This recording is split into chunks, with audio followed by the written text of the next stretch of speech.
Nakapag-create ka na ba ng video mo for today? May yellow basket ba? Or wala?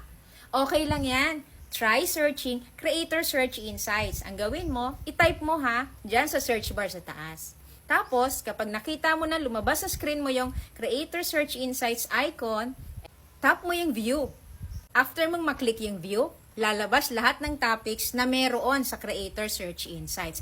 Pumili ka ng isang topic doon na may kinalaman sa category mo or sa niche mo. Once you open one topic sa ating Creator Search Insights, lalabas doon yung mga AI tips. Ano yung mga AI tips na binibigay ni TikTok? Nandun na yung mga hook.